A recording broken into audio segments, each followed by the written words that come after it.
Nós estamos falando sobre ânimo. Fico muito feliz com a história que a Susan nos contou, o testemunho, de como também ela encontrou ânimo na sua vida. E eu espero de verdade que essa palavra, que a palavra de Deus, possa também entrar no coração de vocês e ir trazendo ânimo. O que é ânimo, gente? Ânimo, a palavra ânimo vem do latim animus, que significa literalmente alma.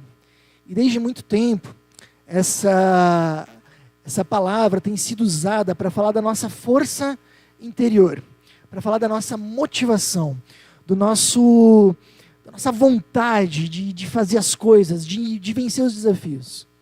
Então, por exemplo,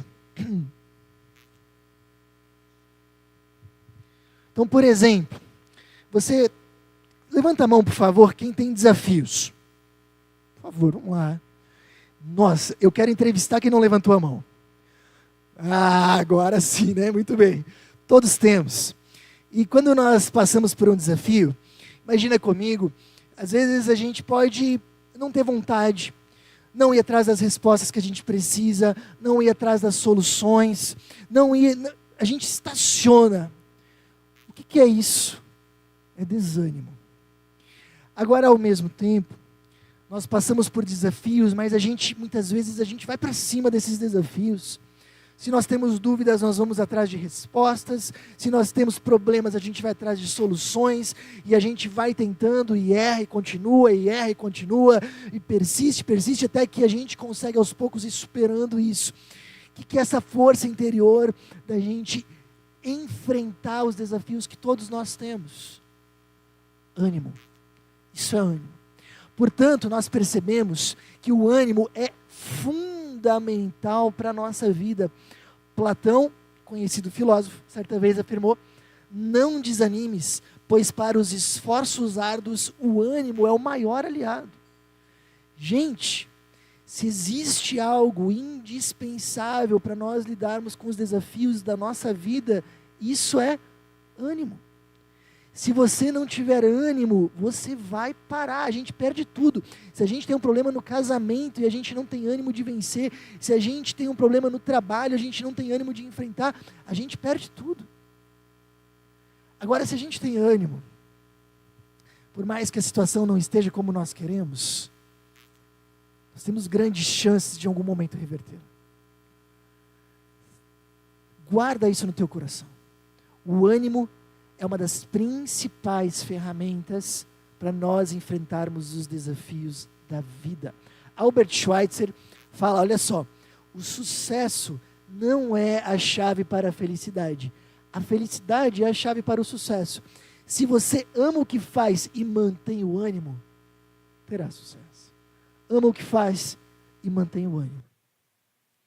Agora, sabemos que muitas vezes nós corremos o sério risco de passarmos por momentos de desânimo. Então, às vezes o desânimo, ele se instaura na nossa vida. Pode ser na nossa vida como um todo, ou pode ser numa área da nossa vida. De repente você está desanimado com uma área específica, está desanimado, por exemplo, com o trabalho, está desanimado, por exemplo, com a relação com o filho, está desanimado especificamente com a sua saúde, eu não sei. Por que apesar de nós sabermos que o ânimo é tão importante, às vezes nós desanimamos? Semana passada nós vimos algumas razões. Por exemplo, evento trágico. Passamos por um momento muito difícil na nossa vida, uma situação que nos tirou o chão. E isso muitas vezes tira o nosso ânimo, evento trágico. Outra coisa que nos faz desanimar é um problema persistente. Você tem um problema, ele pode não ser algo tão agudo, mas você está lidando com ele há semanas, há meses, há anos, há décadas, e você já tentou de tudo resolver esse problema e não dá. É um problema persistente. Isso suga o nosso ânimo porque começamos a pensar em algum momento, não adianta mais tentar. Já tentei de tudo e não consigo. Outra coisa que nos faz perder o ânimo é retrocesso. Todos nós, sem exceção, gostamos de dar passos para frente, gostamos de subir degraus. Ninguém gosta de dar passo para trás. Já algumas pessoas muitas vezes passam por isso. Estão acostumados a viver num patamar e acabam tendo que descer alguns degraus, voltar algumas casas. Eu gostaria pelo menos, que a nossa vida fosse sempre linear, sempre para frente. Mas ela não é assim, ela tem seus altos e baixos. E às vezes a gente anda para frente, às vezes a gente anda para trás. Só que andar para trás é muito difícil e muitas vezes causa desânimo.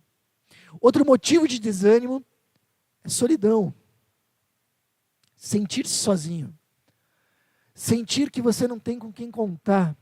Ter um problema e não ter com quem dividir. Ter um problema e não ter para quem ligar. Solidão é um grande causador de desânimo. E ainda para finalizar, palavras desanimadoras.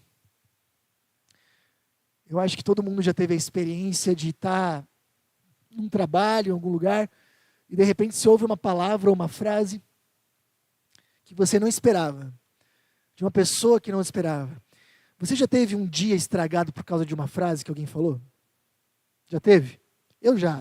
Vocês já tiveram? Não é algo que tira o ânimo. Imagina se você ouve palavras desanimadoras frequentemente, às vezes com alguém que mora com você. Não é desanimador? São coisas que sugam o nosso ânimo, a gente poderia colocar outras coisas. Talvez você se identifique com alguma delas e você comece a perceber, talvez é isso que está tirando o meu ânimo. Mas agora a grande questão que a gente tem que trabalhar é como a gente lida com isso. Eu queria primeiro convidar você a pensar um pouquinho na sua vida. Como anda o teu ânimo? Você consegue dizer que você está animado com todas as áreas da sua vida? Ou de repente alguma das áreas você se encontra desanimado? Agora sem nenhum julgamento, só pensa um pouco e analisa o teu coração e responda essa pergunta. Como está o teu ânimo? Como está o teu ânimo com a família? Como está o teu ânimo com a vida espiritual? Como está o teu ânimo com o teu trabalho? Como está o teu ânimo com as finanças? Como está o teu ânimo com a saúde? Como está o teu ânimo? Pensou? E como a gente pode recuperar o nosso ânimo quando a gente está em momentos difíceis? É isso que a gente tem conversado. Já na semana passada, nós falamos sobre um Deus que muda situações. Hoje nós vamos falar sobre um Deus que muda corações. E a gente vai estudar a partir de uma história que aconteceu com o próprio Jesus e seus discípulos. João, capítulo 13 até o capítulo 17, nós lemos sobre a última noite de Jesus. Repare, olha só que interessante, o Evangelho de João, ele tem 21 capítulos.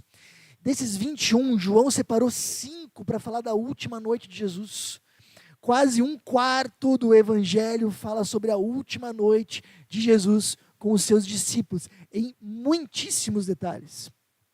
E é uma noite muito importante, e uma noite cheia de notícias desanimadoras. Acompanha aqui comigo. Primeiro, Jesus reúne os discípulos, faz uma janta, a última ceia, que nós lembramos todo mês aqui na nossa igreja. E ele começa a dar algumas notícias bem desanimadoras. Ele primeiro diz assim, pessoal, existe um traidor entre nós. Você já imaginou isso? Existe um traidor entre nós. Segundo, Jesus fala para eles que iria deixá-los. Como assim nos deixar, Jesus? Como assim nos deixar? A gente que viveu contigo todo esse tempo. Pois é. Mas eu vou deixá-los. Terceira notícia desanimadora que Jesus fala para eles. Pedro vai me negar. O grande líder, Pedro, a comunidade, vai me negar. Quarta notícia desanimadora, vocês vão sofrer perseguição e morte. Você está imaginando essa janta comigo? Vocês vão sofrer perseguição e morte, gente. E aí, para fechar, Jesus dá mais uma notícia. Ele diz, e tem coisas que se eu for falar agora para vocês, vocês não vão nem aguentar, então eu não vou falar. Você imaginou o climão da noite? Mas Jesus ajuda eles a se animarem. Perceba que são situações que Deus não vai mudar. São situações que Deus não vai alterar. Mas Deus vai mudar o coração desses discípulos para que eles lidem com isso. Muitas vezes Deus recupera o nosso ânimo mudando situações, vimos isso semana passada. Mas muitas vezes Deus não vai mudar as situações, Ele vai mudar o nosso coração para lidar com elas. E olha só como Deus faz isso. João 16:33, Jesus fala o seguinte: eu lhes disse essas coisas para que em mim vocês tenham paz. Neste mundo vocês terão aflições, contudo tenham ânimo, eu venci o mundo. Vou falar mais uma vez. Eu lhes disse essas coisas para que em mim vocês tenham paz. Neste mundo vocês terão aflições, contudo tenham ânimo, eu venci o mundo. Primeira coisa que eu queria destacar, aliás, deixa eu falar para vocês desse versículo. Eu vou tirar 3 lições para a gente, e as 3 começam com P, para a gente facilitar, tá bom? Então você vai sair daqui lembrando dos 3 P's da noite. Combinado? 3 P's. Primeiro, P, parte da vida. Jesus está falando para eles que o sofrimento é parte da vida. Repara como Jesus começa essa frase, ele diz assim, ó, no mundo vocês terão aflições. Ele está dizendo para eles, gente, o sofrimento ele faz parte da nossa realidade. Desde que o mundo bom criado por Deus passou pelo pecado e pela queda, desde que os primeiros seres humanos romperam a sua relação com Deus, o mal, a morte, a doença começou a fazer parte desse mundo. Então, o mal, ele faz parte. E por que isso é tão importante? Já aconteceu com você? De você passar por um problema e você se perguntar assim, será que Deus está me castigando? Já passou por isso? Eu já. Será que Deus está me castigando? A gente se analisa, de repente a gente repara que a gente fez uma coisa errada, a gente fica pensando, será que isso é castigo de Deus? É um pensamento muito comum, se você já pensou isso, você não está sozinho não. E o que Jesus está dizendo aqui é que não. Ei, você está passando por problema, não é castigo de Deus não. Então o que é Jesus? É que o sofrimento faz parte da vida. Quem é cristão acredita numa coisa, guarda isso. Todo castigo que nós deveríamos ter foi carregado por Jesus na cruz e pago por Ele. Deus não nos castiga, porque todo o castigo do nosso pecado que nós poderíamos ter, Jesus assumiu sobre si numa cruz. E Jesus está falando isso para os discípulos, olha, o sofrimento faz parte, porque eles iriam passar por perseguição, por morte, eles seriam presos, seriam chicoteados, e muito provavelmente eles se perguntariam a mesma coisa, será que Deus está me castigando? Será que eu fiz alguma coisa errada? Deus está me punindo? E eles poderiam lembrar do que Jesus falou e pensar, não é castigo, não é punição, o que é então? Não é nada, é que o sofrimento faz parte da vida. Eu sei, gente, que às vezes a gente pode sofrer porque a gente tomou atitudes ruins. Pessoa que, sei lá, traiu a sua esposa, vai sofrer uma crise conjugal, porque tomou uma decisão ruim. Mas muitas vezes nós sofremos não por decisões ruins. Por exemplo, a pessoa teve um diagnóstico de câncer. Foi uma decisão ruim. A pessoa, sei lá, ela perdeu uma pessoa que amava, numa tragédia. Não foi uma decisão ruim. Nesses momentos a gente pergunta, será que é castigo? Não é castigo. É porque nós vivemos num mundo que rompeu com Deus. E esse mundo que rompeu com Deus, infelizmente, câncer faz parte, tragédias fazem parte, saudade faz parte. Não tem nada de errado com você. Não necessariamente. Outra coisa que a gente às vezes se pergunta é, será que Deus está sendo injusto? O Timothy Keller é um autor bem famoso nos Estados Unidos, autor best-seller do The New York Times, ele fala assim, ó, quando nós não conhecemos a Bíblia, e quando nós não conhecemos o Evangelho de Jesus, quando nós passamos por sofrimento, muitas vezes a gente se faz 2 perguntas, a gente chega a 2 conclusões, as 2 são erradas. A gente olha para nós mesmos, e a gente enxerga erros, pecados, como você quiser chamar. e a gente chega à conclusão, Deus está me castigando.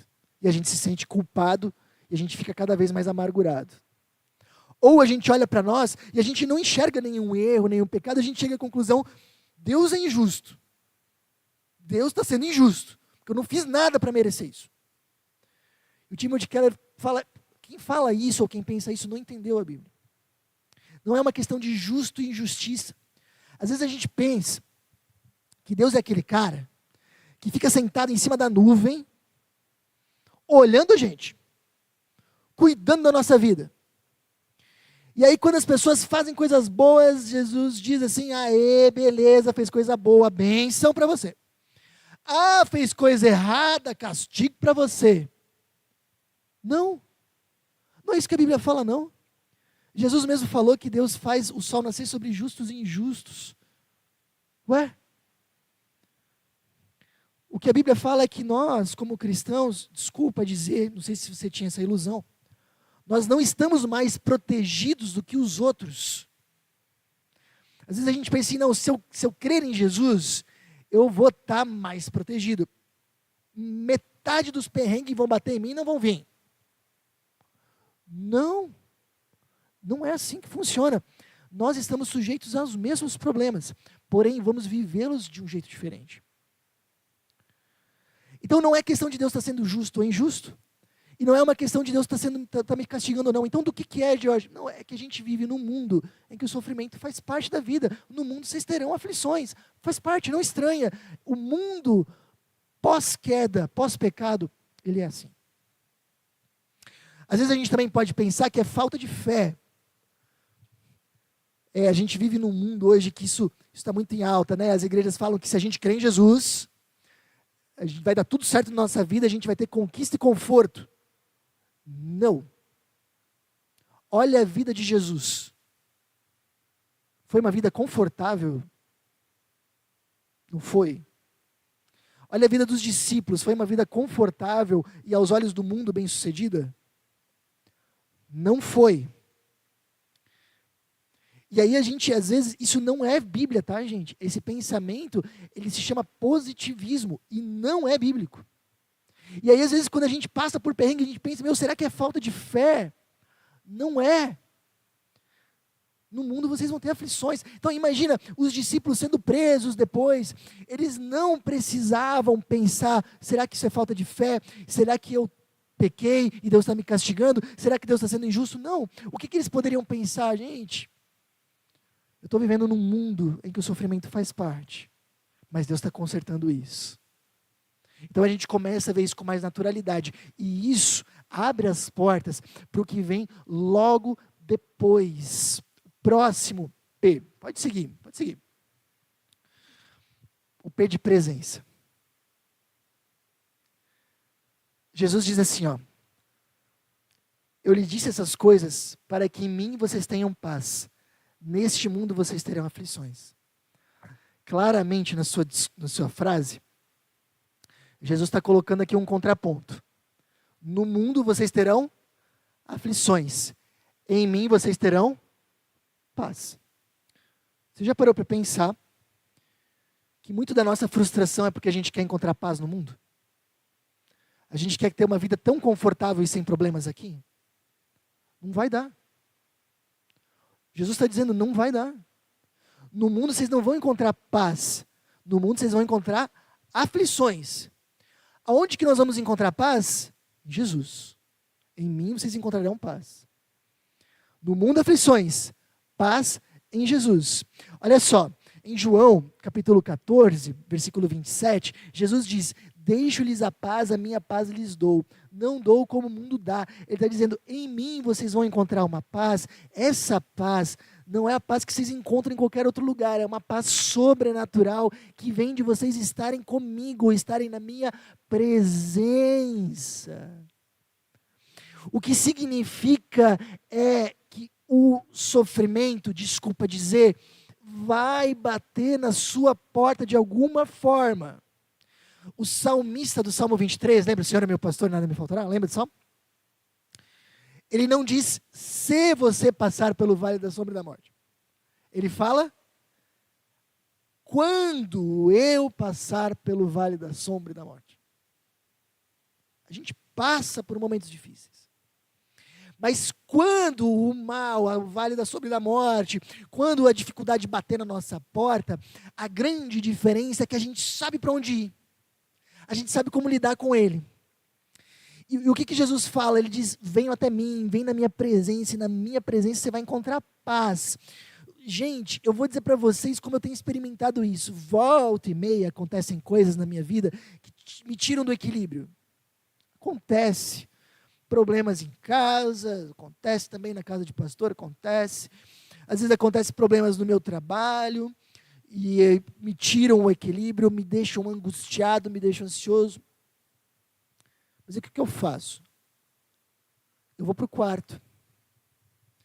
Provavelmente, é naquele lugar que eu consigo ficar em silêncio. E ali no quarto eu me coloco na presença de Jesus. Eu abro a Bíblia e leio a palavra com intensidade, tentando entender o que Deus quer falar para mim. Eu me coloco em oração, derramando meu coração, pedindo que Ele esteja falando a minha vida.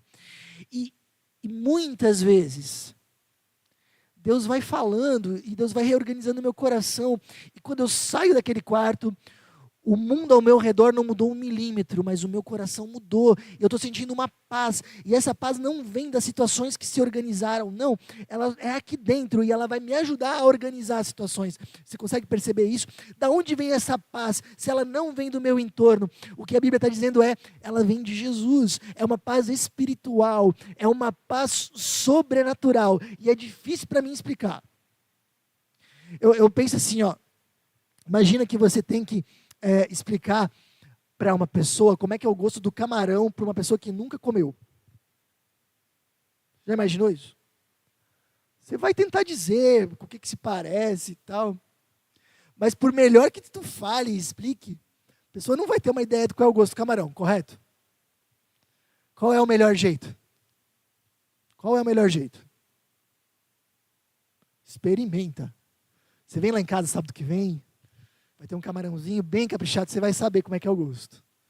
Ou você diz, compra meio quilo de camarão no mercado e prepara assim. A pessoa vai experimentar, ela vai saber. Gente, eu não tenho como descrever para vocês a paz de Jesus. Mas eu posso dizer para vocês uma coisa. Experimenta. Eu não consigo mais viver sem. Eu não consigo mais viver sem. Faz toda a diferença. E de repente, nesse momento, você vai dizer assim, Jorge, mas eu não consigo sentir essa paz. O que eu faço? Nesse mesmo discurso, Jesus, ele vai explicando isso. Ele está explicando para os seus discípulos nessa última noite, como eles podem viver essa paz. Olha só, capítulo 15, versículo 5, quando ele encontra o seguinte, eu sou a videira, vocês são os ramos. Se alguém permanecer em mim e eu nele, este dá muito fruto, pois sem mim vocês não podem fazer coisa alguma. Permaneça em Jesus. Tá, mas como é que eu permaneço em Jesus? Ele explica. Ele fala que nós permanecemos, mesmo no capítulo 15, através do Espírito Santo, que é a presença de Deus em nós. Busque a presença do Espírito Santo na sua vida. Segundo, ele fala no versículo 7, permaneça no amor e na minha palavra. Então, enquanto você estiver em contato com a palavra de Deus, buscando Ele no culto, no estudo bíblico, na sua casa, lendo a Bíblia, o Espírito Santo de Deus vai ter espaço para trabalhar no teu coração e reorganizar as tuas emoções.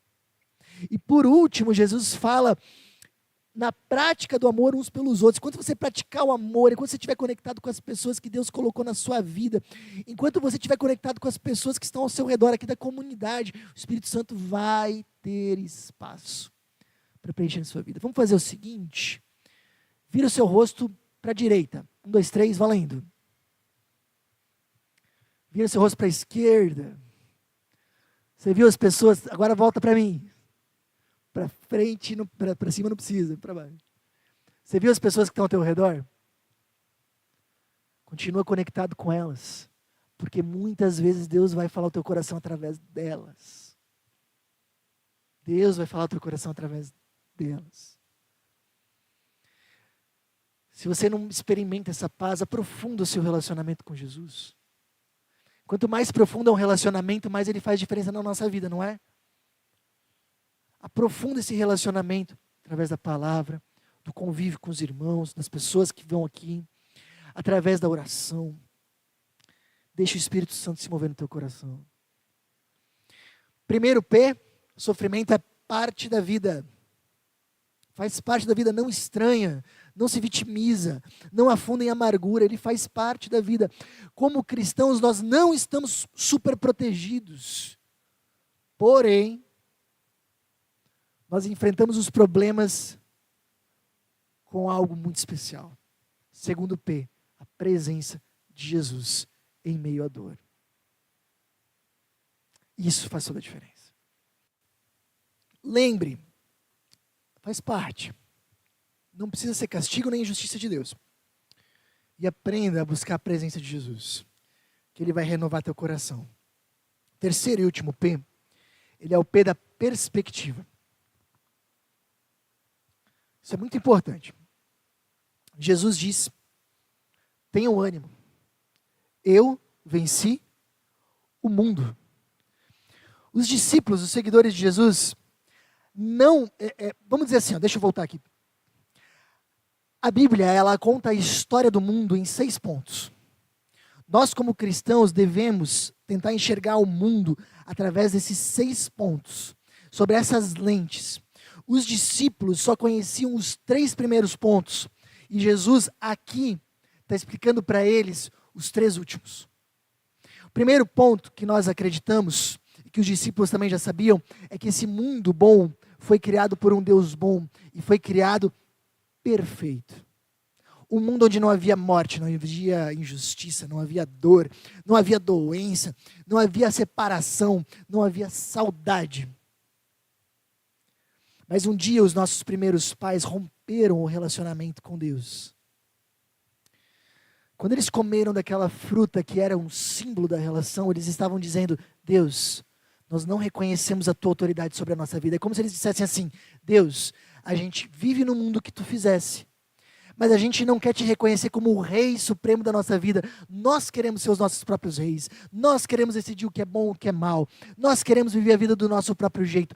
O pecado original é o desejo pela autonomia. Eu quero viver a vida do meu próprio jeito, não do jeito que Deus fez para ser vivida. Eu não quero que eu esteja sob a autoridade desse Deus. Eu quero ser minha própria autoridade. Eu quero definir os rumos da minha vida. Esse é o pecado. A partir do pecado, entra o mal no mundo, a morte, a desordem, e tudo aquilo que a gente conhece de ruim, que eu não preciso nem falar aqui. Mas Deus não fica parado. Deus forma um povo chamado Israel, o povo do Antigo Testamento. E durante séculos, literalmente, o Antigo Testamento fala disso. Ele martelou no coração e na mente daquele povo a sua vontade. Mas por mais que Deus ensinava, mandava profetas, mandava tudo, essas pessoas não conseguiam fazer a vontade de Deus. E o Antigo Testamento, ele termina com uma grande mensagem. Por mais que a gente saiba qual é a vontade de Deus, esteja claro, explicado, nós não conseguimos cumprir essa vontade. Nós não conseguimos cumprir a vontade de Deus na nossa vida. Só existe uma chance para a humanidade: um Salvador. Um Salvador. E aí vem o ponto que os discípulos não sabiam ainda. Deus se faz um ser humano e entra na história. E Ele é esse Salvador. Mas ao contrário do que os discípulos pensavam que viria um grande líder, que iria governar Israel, fazer Israel se tornar o país mais importante do mundo, e a partir daí o reino de Deus seria instaurado de forma política. E Jesus está dizendo: não. Lembra que durante séculos Deus ensinou para vocês que só existe uma forma do pecado ser superado: se alguém assumir a culpa de vocês. Em toda a lei, em todos os profetas, em muitas das histórias do Antigo Testamento, existe um conceito comum. O pecado precisa que alguém assuma a culpa para que ele seja perdoado. E Jesus está dizendo: eu vou assumir a culpa de vocês na cruz. E quando eu fizer isso, vocês vão receber perdão.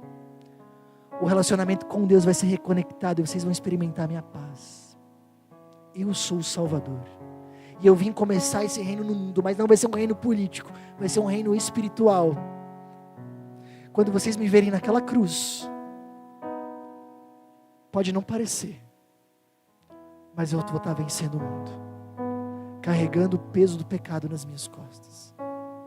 E esse Jesus iria ressuscitar, subir aos céus e formar um povo, enviar o Espírito Santo para formar um novo povo.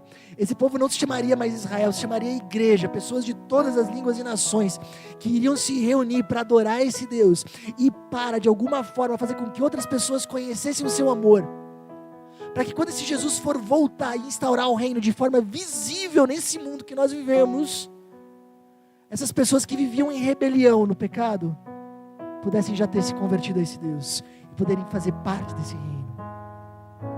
Jesus um dia vai voltar.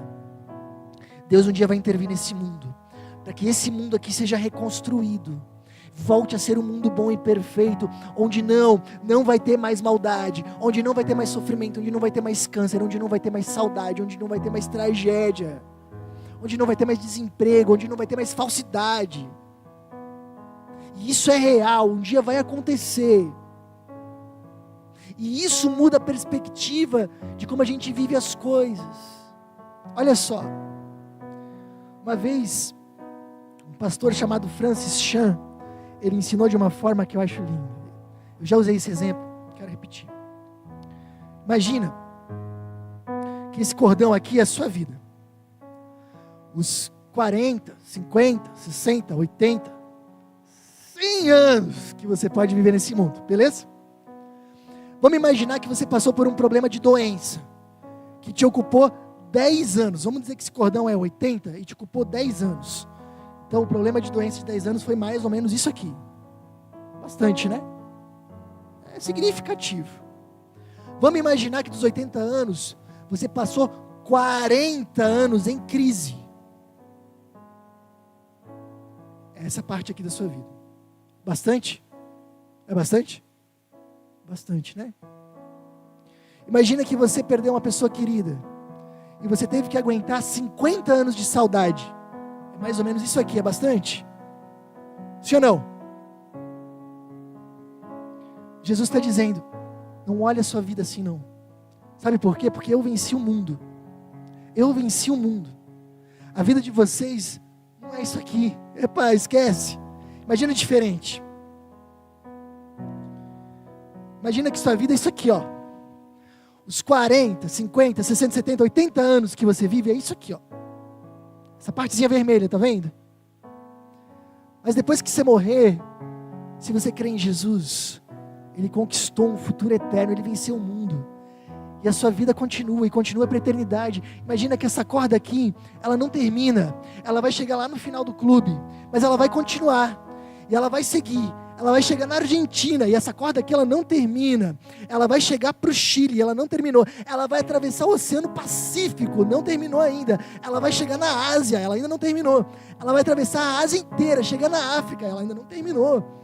E essa corda, imagina, ela continua indo, atravessa a África inteira, o Oceano Atlântico, chega no Brasil, deu a volta no mundo, e ela está só começando, porque a nossa vida, a partir daquilo que Jesus fez, ela se torna eterna. Agora, se você passar por 10 anos de doença, vai mais ou menos daqui até aqui, olhando para a corda inteira, que é infinita. Ainda é muito? Não mais.